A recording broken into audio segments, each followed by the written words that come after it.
स्वागत है। और जो हम सब मिलकर यहाँ पे शिकागो के मजदूर लोगों को जिनकी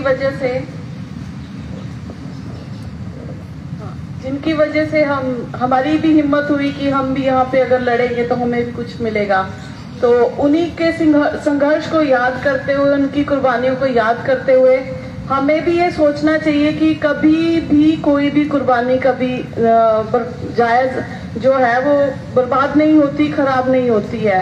हम लोगों में सबसे बड़ी कमी यही है कि हम घर से नहीं निकलना चाहते। हम सोचते हैं एक कर लेगा तो सबका काम हो जाएगा, सब पे अप्लाई हो जाएगा, बट वो कोर्ट केस हो सकता है। बट जब संघर्ष की बारी आती है तो एक से नहीं, बहुत सारों की जरूरत पड़ती है। जहाँ पे चेहरे दिखाने की जरूरत है तो वहाँ चेहरा दिखाना ही पड़ता है। तो अगर जितने लोग हमारे हैं, अगर उनमें से सारे यहाँ पे आ जाएं एक बार, आज भी बहुत सारे आए हैं, उसके लिए तालियां, अपने लिए तालियां मारिए कि आप आए हैं।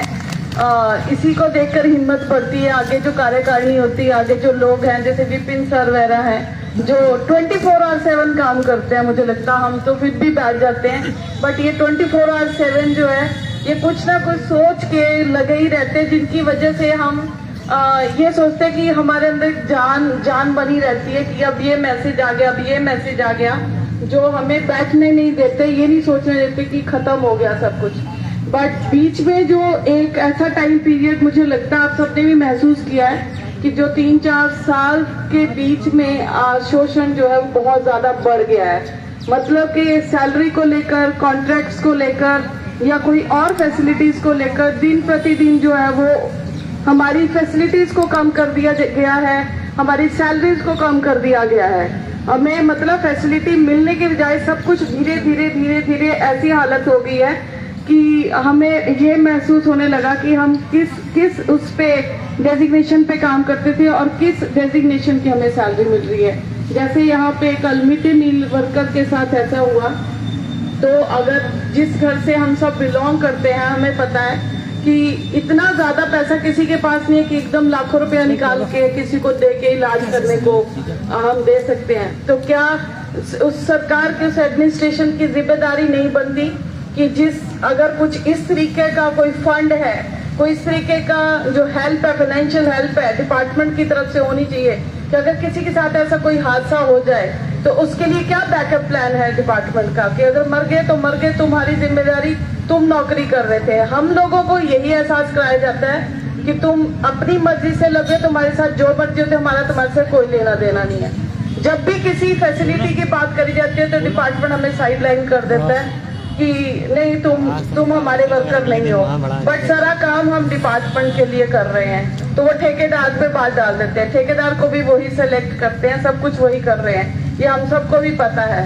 चाहे इस बात को डिपार्टमेंट एडमिनिस्ट्रेशन माने या ना माने कि हम उसके ही एम्प्लॉयज हैं, बट उसको अगर वो हम उसके लिए काम कर रहे हैं तो उसे हमारा हक भी देना ही पड़ेगा।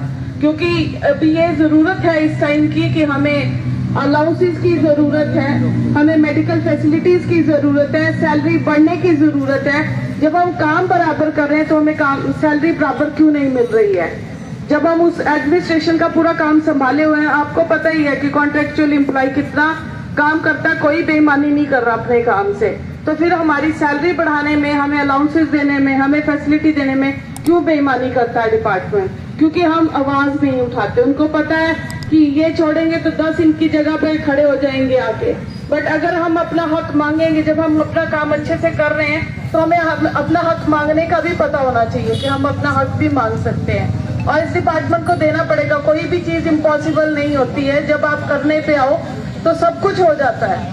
तो ये मिड डे मील का तो हमें पता है कि बहुत कम सैलरी पे काम करते हैं, और भी जो जितने भी उनकी कोई बहुत अच्छी सैलरी नहीं है, बहुत अच्छे। अभी जो एक बात चली कि यूनिफॉर्म लागू होगी स्कूल्स में, तो मैं किसी का वो नहीं करती विरोध की रेगुलर है, कुछ है, ऐसा है, बट वहां पे बात चली कि वर्दी लगेगी तो हमें अलाउंसेस मिलने चाहिए वर्दी के। तो आप ये सोचिए, रेगुलर एम्प्लॉई एक वर्दी पहनने के लिए भी अलाउंस मांग रहा है डिपार्टमेंट से। तो हम लोग तो एक मेडिकल फैसिलिटी का कोई अलाउंस नहीं हमें दे रहे कि बंदा मर गया तो उसको दे दो। वो कपड़े पहनने के लिए भी डिपार्टमेंट को बोल रहे कि हमें अलाउंस दो तो हम वर्दी पहनेंगे।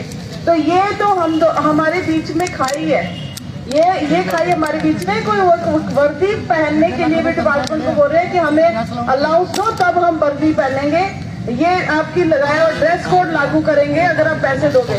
और यहाँ पे बंदे मर रहे हैं, उसका भी कोई वो नहीं है। तो मतलब कितना बड़ा डिफरेंस है, कितनी बड़ी जो पार्शलिटी है ये। तो ये क्यों है? तो ये इसलिए है क्योंकि हम उठते नहीं, आवाज नहीं उठाते। लोग बैठ जाते हैं कि नहीं जो चल रहा है हमारा तो आराम से चल रहा है, हम तो आएंगे, हम तो नहीं आएंगे।